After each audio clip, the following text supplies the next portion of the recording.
mansion was silent, dripping with wealth but void of freedom. Wyan sat on the edge of the bed, staring at the city lights she could never touch.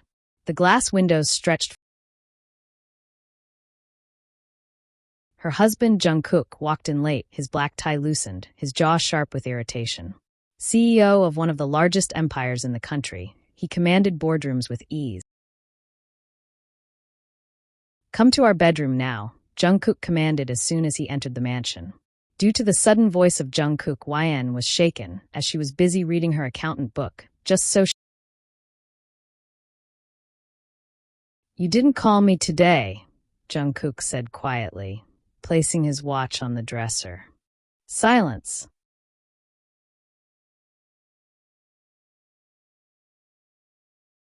Wyan's throat tightened. "You were in a meeting. I didn't want to disturb."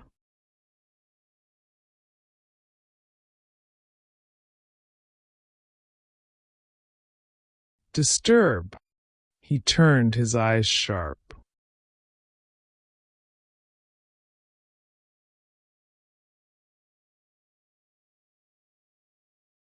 "I told you I want updates. Every hour. What you eat. What you do. Everything."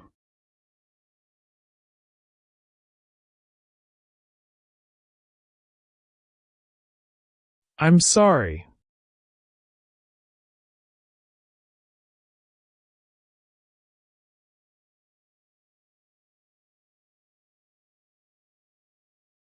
The slap was sudden, a sting across her cheek that made her stumble. His hand gripped her wrist, pulling her back to face him.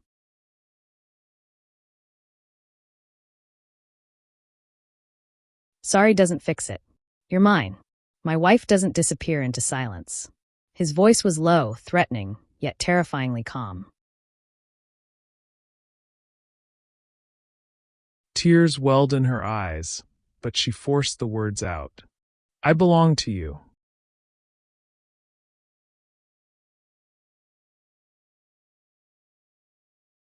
"Good girl." His lips brushed her ear, his whisper like smoke. "Don't forget it."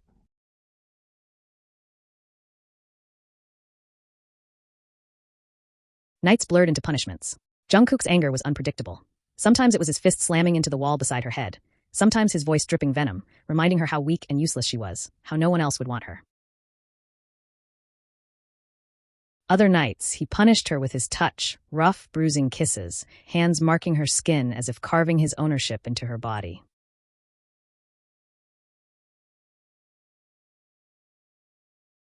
He wouldn't let her work, wouldn't let her step outside without guards. She was the wife of a powerful CEO, but nothing more than a fragile doll in his gilded cage. And yet, through all the pain, she couldn't deny the part of her that still ached for him. His dominance, his whispers, his rare moments of softness after the storm. They tied her to him with invisible chains. Every night ended the same way. His forehead pressed to hers, his dark eyes burning.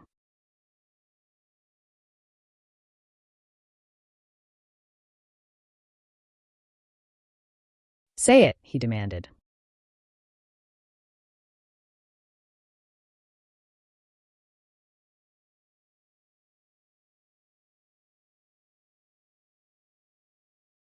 Her lips trembled. "I belong to you."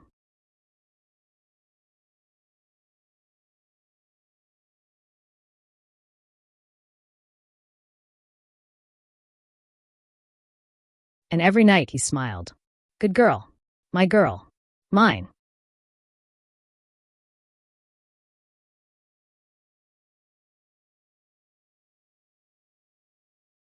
With that, Jungkook dozed off, while Wyan was lying on the bed contemplating with her marriage decision.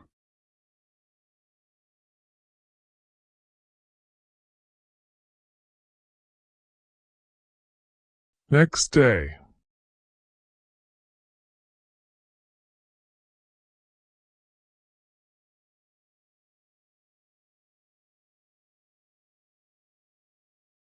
As always, Jungkook woke up, got dressed, and woke Wyan up so she could have her breakfast with him. It was basically a rule forced by Jungkook. Even if Wyan was sick, she must get up and have her breakfast with him on the dining table. But if Jungkook ever got sick, Wyan must still accompany him in their room. Sounds romantic, but only YN knows the feeling, as he sometimes even for the smallest mistakes lashes onto her in the most gruesome manner, either burns her hand and makes her eat the hot porridge in one bite. Though today's breakfast went smooth, YN felt a heartburn, as if her instincts are telling her something.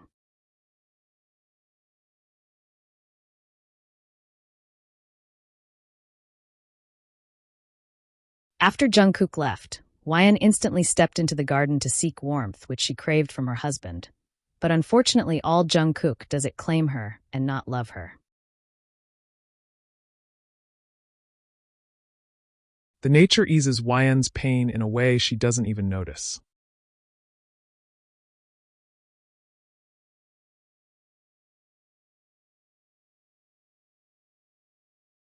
She walks in the garden for hours after Jungkook leaves. She forgets how many hours she spends there.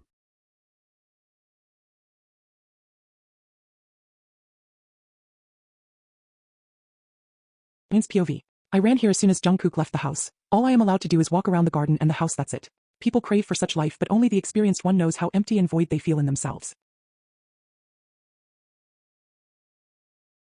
My thoughts led me to questions I'm afraid to ask myself. That is, what is the purpose of my life? Why is Jungkook being like this with me? But soon I divert my thoughts to nature. Yes, I do talk to the trees.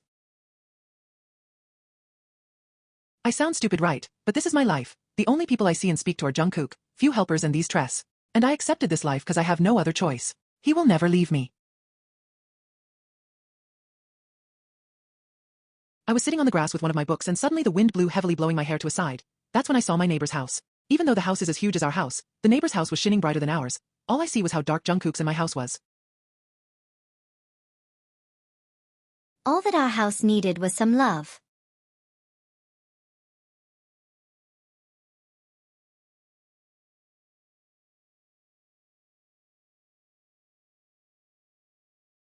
My trail of thoughts were cut by the sudden shriek of my phone, indicating someone was calling me.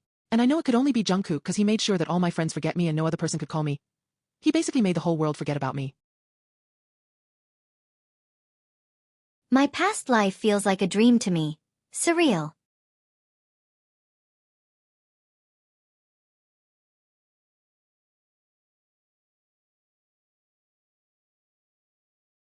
I quickly answer the call, making sure to not make him angry for picking up the call a second late.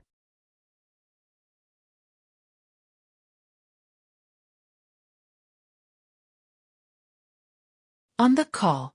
Jungkook, baby. YN. Hello, Jungkook. Hesitating.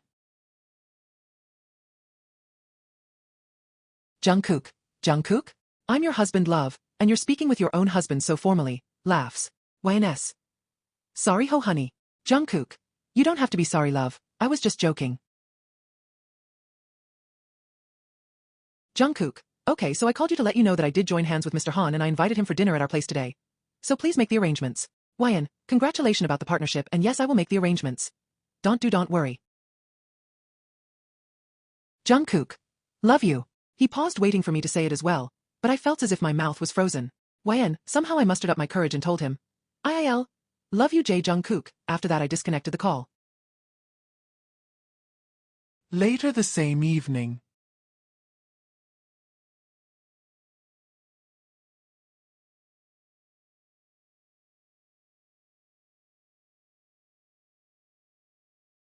The mansion glowed with golden lights that night, servants rushing around with trays of wine and hors d'oeuvres.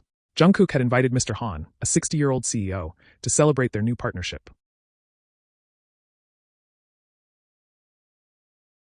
YN stood silently by his side, her dress long-sleeved to hide the bruises.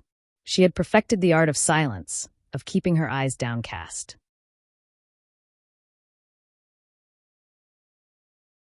But when Mr. Han chuckled at something he said and YN, out of habit, offered the old man a polite, timid smile, Jungkook noticed.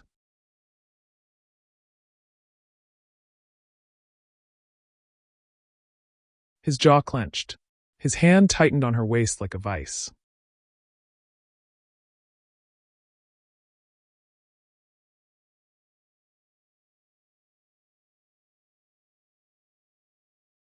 The rest of the evening was a blur.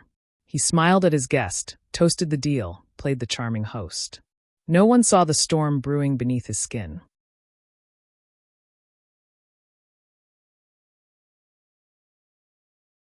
The moment the door closed behind Mr. Han, silence fell like a guillotine.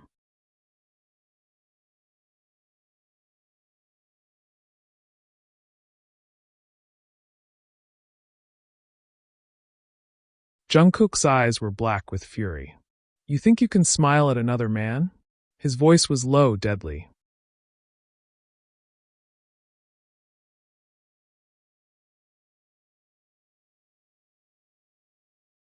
He's 60, Jungkook, I stammered, stepping back. It was just politeness.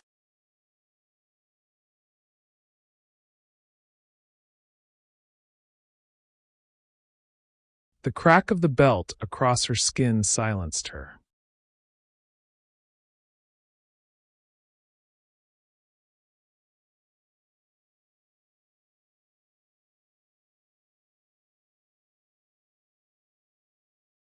Her cry echoed in the vast living room.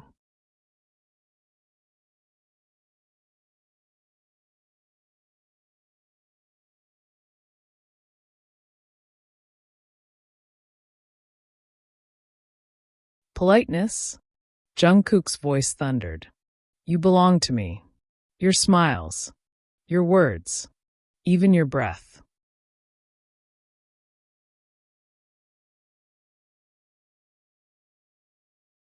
The belt lashed again and again until her knees buckled and she collapsed onto the polished floor.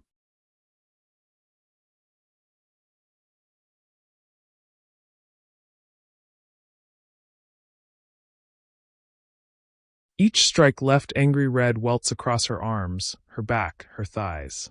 She curled into herself, sobbing, whispering apologies between broken breaths.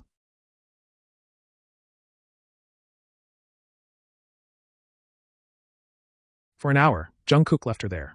On the cold marble, trembling, tears mixing with the sweat of pain. He poured himself whiskey, sipping it slowly as if she were not crumpled at his feet.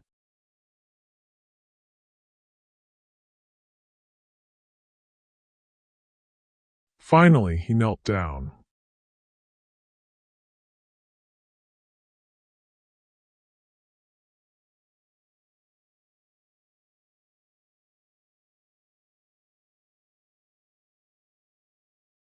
The belt was gone. His hands, now gentle, brushed her hair from her face. A damp cloth wiped the tears and bloodied welts on her skin. His voice was soft, almost tender.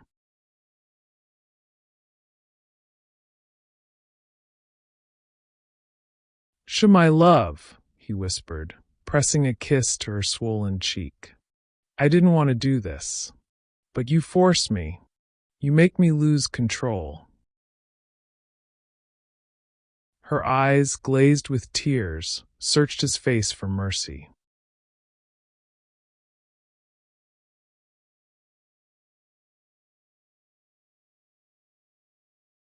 His thumb caressed her lips, his breath warm against her ear. Forgive me, Angel. I love you. More than my life, more than my company, more than anything. Please forgive me.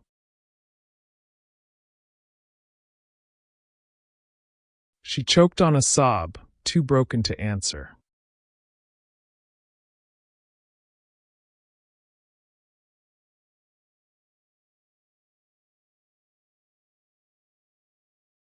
Jungkook kissed her forehead, whispering over and over like a prayer.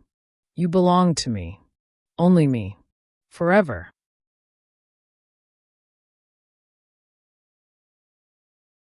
Cradled her and took her to their bedroom to rest away the night. Wyan couldn't argue and just let him do whatever he wanted to.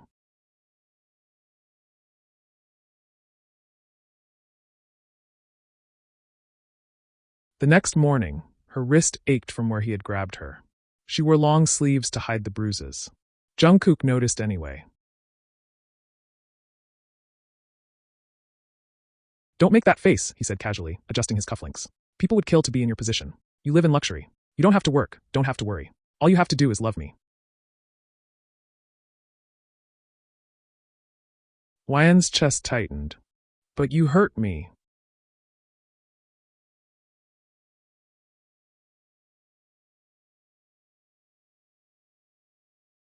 His eyes narrowed, and he stepped closer, pinning her against the wall.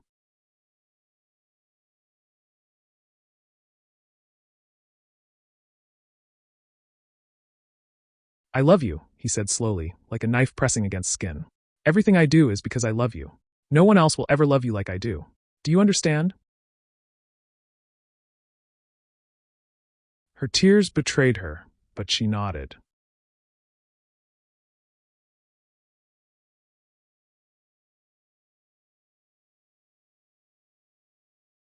Good girl.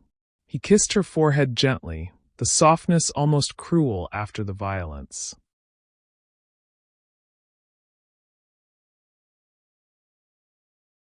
The day passed by as always usual. Wyan spent her day in the garden.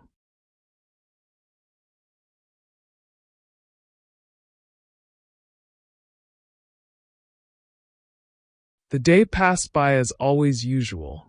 Wyan spent her day in the garden.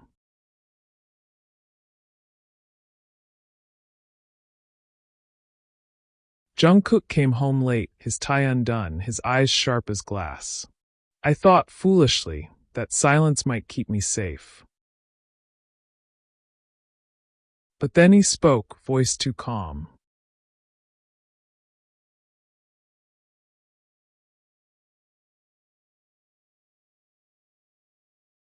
Mr. Han called me today.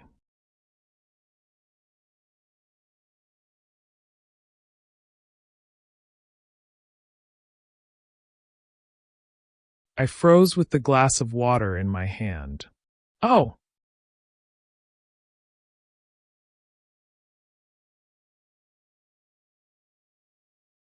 He set his briefcase down, the sound loud in the stillness. He said you were charming, that you cooked for him well, that you were beautiful. His head tilted slightly, but his eyes were burning. Tell me, Wyan, were you trying to seduce him while serving my food? My heart plummeted. No, never, Jungkook. I only smiled because he was kind, because he's your guest. He's older, The slap came before I could finish. My cheeks stung, my ears rang, and the glass slipped from my hand, shattering across the floor. You enjoyed it, didn't you? His voice was a blade. Another man noticing you. Another man thinking he could have what's mine. I shook my head desperately, tears already spilling. I didn't. I swear I didn't.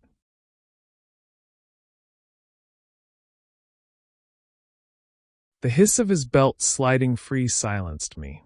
The sound always made my stomach twist, my knees weaken. On your knees, he growled.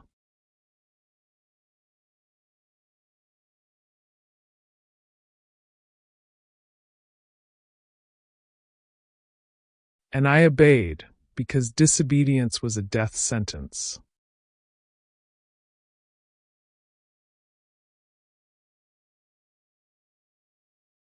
The first strike landed across my back, fire blooming under my skin. I gasped, my palms pressed flat against the cold floor. The second blow ripped a scream from my throat. He swung again and again, each lash carving his madness into me, each one an accusation I could never disprove. You belong to me, Jungkook thundered with every strike. Your beauty, your cooking, your smiles, your voice, everything. When at last he stopped, I was trembling, my body a map of burning lines, my face wet with tears. He left me crumpled on the floor for what felt like hours, the silence heavier than his rage.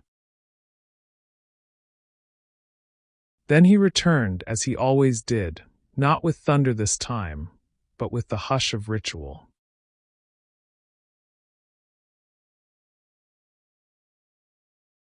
He crouched beside me with a damp cloth, hands moving gently as if tending a wound not of his making.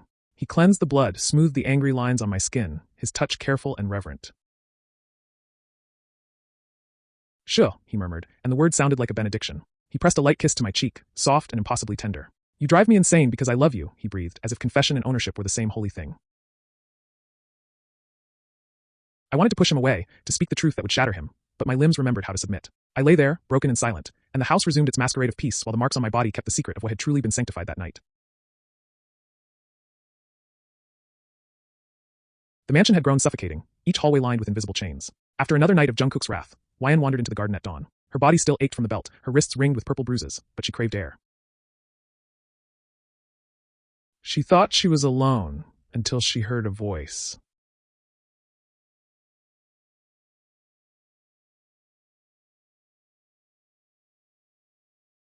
Mrs. John?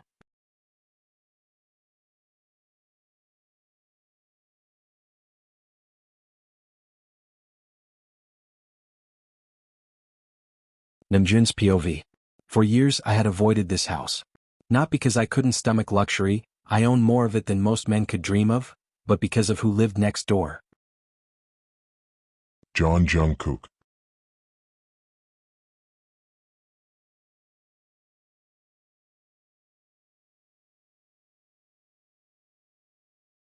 My rival, my shadow, my mirror.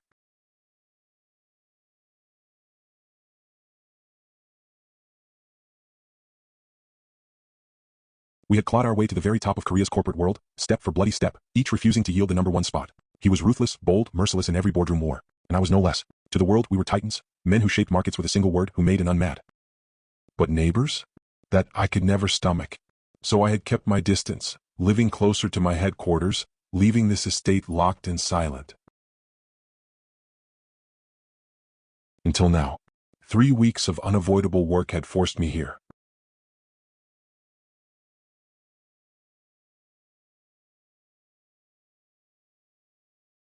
And on my first day I saw her.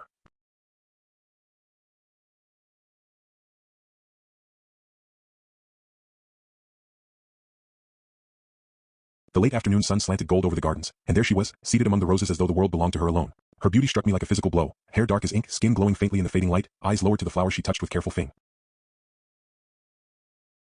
She wasn't adorned like the women of our world usually were. No jewels, no gowns, no mask of painted perfection. She was simple. And yet, in that simplicity she was devastating. Then she looked up.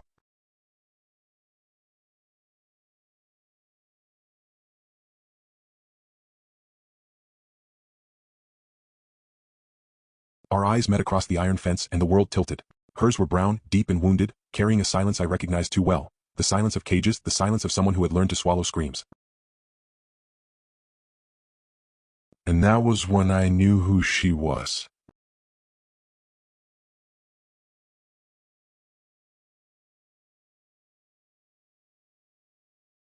Hwan, Jungkook's wife.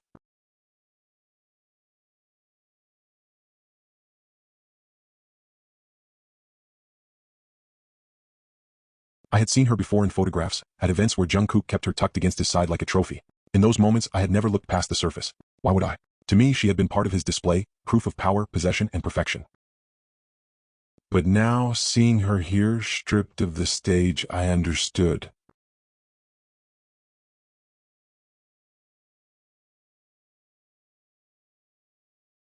She wasn't his prize.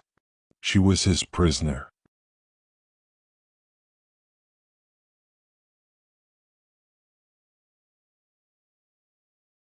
Her faint smile, aimed at nothing but the rose in her hand, undid something in me.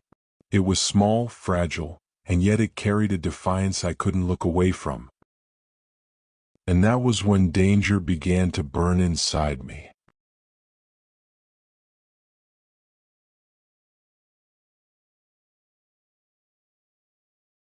Because she belonged to Jungkook.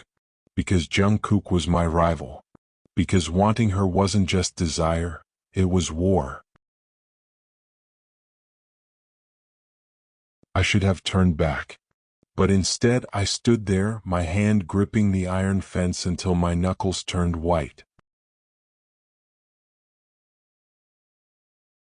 I had come here for 3 weeks of work.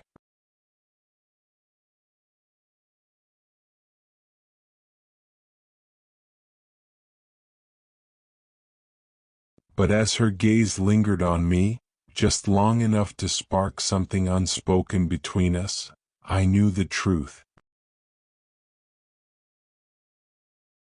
3 weeks would change everything.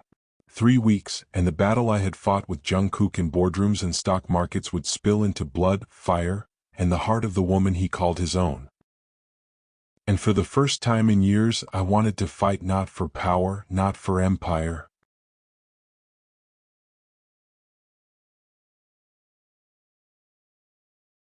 but for her.